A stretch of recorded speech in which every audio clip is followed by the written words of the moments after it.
Functions کی وجہ سے فنکشن میں ہے، پروگرام میں ہے، شادی کے ولیمے میں ہے، شادی کی بارات میں ہے، خوشی ہے، غمی ہے، شاپنگ کر رہے ہیں، تو نماز کی چھٹی، فرمایا نماز کی چھٹی نہیں ہو سکتی، نماز کسی صورت میں معاف نہیں۔ ہر سفر کی وجہ سے اللہ تعالیٰ نے اگر معاف کرنی ہوتی تو یہ فرماتے کوئی بات نہیں، نماز قضا کر لو، بعد میں قضا کر لینا، نہیں، بلکہ اللہ تعالیٰ نے فرمایا اتنے رخصت دے دیتے ہیں کہ 4 کی بجائے 2 پڑھ لیا۔ رخصت دے دی لیکن معافی نہیں دی، رخصت دے دی لیکن چھوڑنے کی اجازت نہیں دی۔ اس سے معلوم یہ ہوا کہ نماز کسی حالت میں معاف نہیں۔ اگر نماز معاف ہوتی کسی مجبوری کی بنا پر، اگر معاف ہوتی نماز فنکشن کی وجہ سے، سفر کی وجہ سے، اگر کسی حال میں نماز معاف ہوتی تو سب سے زیادہ جنگ کے میدان میں معاف ہوتی کہ سامنے دشمن اسلحہ لے کر کھڑے کہ کسی وقت بھی جان لے سکتے ہیں، قتل کر سکتے ہیں، دشمن اسلحہ لے کر کھڑے ہیں، لیکن پھر بھی اللہ تعالیٰ نے فرمایا نہیں نہیں، نہ نماز کو چھوڑنا ہے اور نہ ہی جماعت کو چھوڑنا ہے۔ پیغمبر صلی اللہ علیہ وسلم نے ارشاد فرمایا الملائکۃ یصلون علی احدکم ما دام فی مجلسہ الذی صلی فیہ۔ پیغمبر صلی اللہ علیہ وسلم نے ارشاد فرمایا نماز پڑھنے والا جب نماز سے فارغ ہوتا ہے، نماز پڑھنے والے جگہ پر بیٹھا رہتا ہے، اللہ کے فرشتے اس نماز پڑھنے والے پر، اپنی جگہ پر بیٹھنے والے پر درود بھیجتے رہتے ہیں۔ یقولون اللہم اغفر لہ، اللہم ارحمہ، اللہم تب علیہ۔ جب تک نماز پڑھنے والا بندہ اپنے نماز والی جگہ پر بیٹھا رہتا ہے، اس وقت تک پیغمبر صلی اللہ علیہ وسلم نے ارشاد فرمایا کہ اللہ کے فرشتے اس آدمی کو گھیرے میں رہتے ہیں اور یہ کہتے رہتے ہیں اللہم اغفر لہ، اے ہمارے پروردگار اس نماز پڑھنے والے کی بخشش فرما، اللہم ارحمہ، اے ہمارے پروردگار اس نماز پڑھنے والے بندے پر رحمت نازل فرما، اللہم تب علیہ۔ اور یہ فرشتے دعا مانگتے رہتے ہیں اے ہمارے پروردگار اس کی توبہ کو قبول فرما، ما لم یحدث فیہ وما لم یحدث فیہ۔ پیغمبر صلی اللہ علیہ وسلم نے فرمایا جب تک نماز والی جگہ پر بیٹھ کر کسی کو تکلیف نہیں دیتا، جب تک اس کا وضو نہیں ٹوٹتا، اس وقت تک اللہ کے فرشتے رحمت کی دعائیں، مغفرت کی دعائیں، بخشش کی دعائیں، توبہ کے قبول ہونے کی دعائیں، رحمت کی دعائیں کرتے رہتے ہیں۔ عن براء بن عازب رضی اللہ عنہ قال رسول اللہ صلی اللہ علیہ وسلم، حضرت براء بن عازب رضی اللہ تعالی عنہ سے روایت ہے، وہ فرماتے ہیں اللہ کے رسول صلی اللہ علیہ وسلم نے ارشاد فرمایا ان اللہ یصلون علی الصفوف الاول، کہ اللہ تعالیٰ اور اللہ تعالیٰ کے تمام فرشتے پہلی صفوں میں کھڑے ہو کر نماز پڑھنے والوں پر درود بھیجتے ہیں، یعنی پہلی صفوں میں نماز پڑھنے والوں پر اللہ تعالیٰ خصوصی رحمتیں نازل فرماتے ہیں، اور اللہ کے فرشتے پہلی صفوں میں کھڑے ہو کر نماز پڑھنے والوں کے لیے خصوصی رحمت کی دعائیں کرتے ہیں۔ اسی لیے فرمایا نماز کسی حال میں معاف نہیں، کوئی یہ نہ کہے میں سفر میں جا رہا ہوں اسی لیے نماز کی معافی ہو گئی۔ کتنی دیندار کہلانے والے، اپنے آپ کو پکے نمازی کہلوانے والے جب سفر میں جاتے ہیں سفر کی وجہ سے بہانے بنا کر نماز چھوڑ دیتے ہیں، نماز قضا کر دیتے ہیں، گاڑی میں بیٹھے بہانہ بنا لیا کہ گاڑی نہیں رکتی، گاڑی نہیں رکتی، کیسے نماز پڑھیں؟ ٹرین میں جا رہے ہیں، کیسے نماز پڑھیں؟ ٹرین میں کھلی جگہ ہوتی ہے، کھڑے ہو کر آدمی نماز آسانی سے پڑھ سکتا ہے، اور اسی طرح جہاز میں بھی جگہ ہوتی ہے، کھڑے ہو کر آدمی آسانی سے نماز پڑھ سکتا ہے، لیکن بہانے بناتے ہیں، سفر میں ہیں، ٹرین میں ہیں، ہوائی جہاز میں ہیں، کیسے ہم نماز پڑھیں؟ اس طرح کے بہانے نہیں چلیں گے۔ اللہ تعالیٰ نے جب حکم فرما دیا حافظوا علی الصلوات والصلاة الوسطى وقوموا للہ قانتین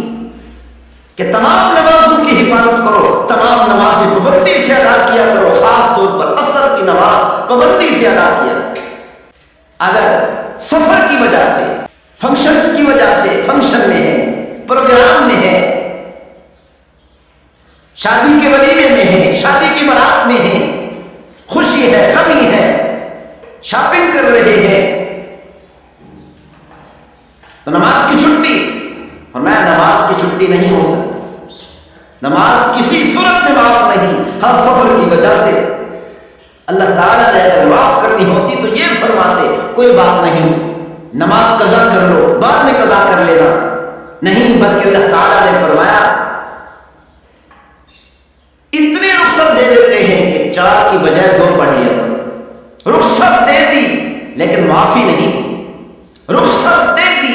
لیکن چھوڑنے کی اجازت نہیں دی۔ اس سے معلوم یہ ہوا کہ نماز کسی حالت میں معاف نہیں۔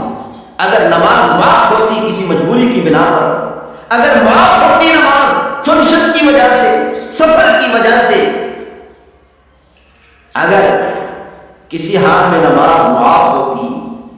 تو سب سے زیادہ جنگ کے میدان میں معاف ہوتی، کہ سامنے دشمن اسلحہ لے کر کھڑے کہ کسی وقت بھی جان لے سکتے ہیں، قتل کر سکتے ہیں، دشمن اسلحہ لے کر کھڑے ہیں، لیکن پھر بھی اللہ تعالیٰ نے فرمایا نہیں نہیں، نہ نماز کو چھوڑنا ہے اور نہ ہی جماعت کو چھوڑنا ہے۔ نماز بھی نہیں چھوڑنی، جماعت بھی نہیں چھوڑنی، نماز بھی پڑھنی ہے اور نماز بھی جماعت سے پڑھنی ہے۔ فوج کے 2 حصوں میں تقسیم کر لو، ایک حصہ دشمن کے سامنے کھڑا ہو جائے، دوسرا حصہ نماز پڑھ لے امام کے پیچھے، دوسرا حصہ جماعت سے نماز پڑھے۔ اگر دشمن کا زیادہ خطرہ ہے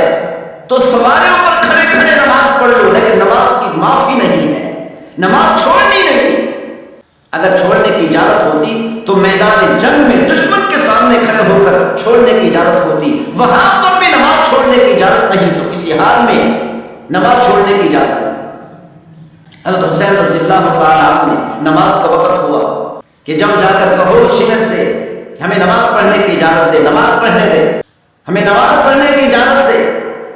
شمر نے کہا میں نماز پڑھنے کی اجازت نہیں دے سکتا۔ حضرت حسین رضی اللہ تعالیٰ عنہ نے اپنی فوج کے 2 حصے کر دیے، فوج کو 2 حصوں میں تقسیم کر دیا۔ ایک حصہ دشمن کے سامنے کھڑا ہوا مقابلہ کرنے کے لیے، اور دوسرا حصہ حسین رضی اللہ تعالیٰ کے پیچھے کھڑے ہو کر نماز ادا کی۔ حسین رضی اللہ تعالیٰ نے قیامت تک آنے والی امت کو سمجھا دیا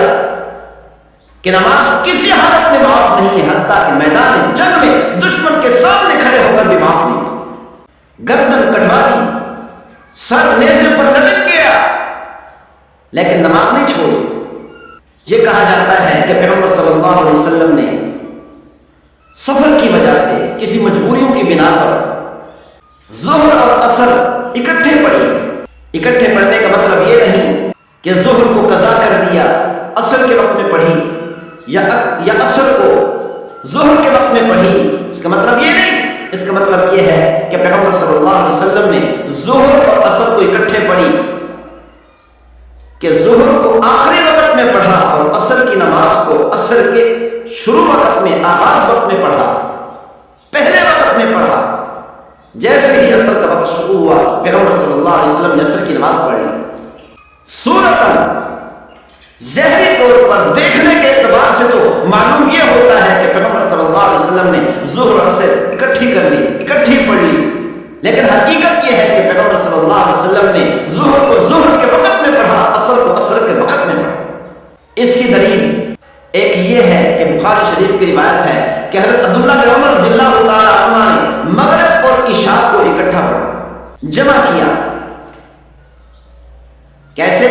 کہ مغرب کی نماز آخری وقت میں پڑھا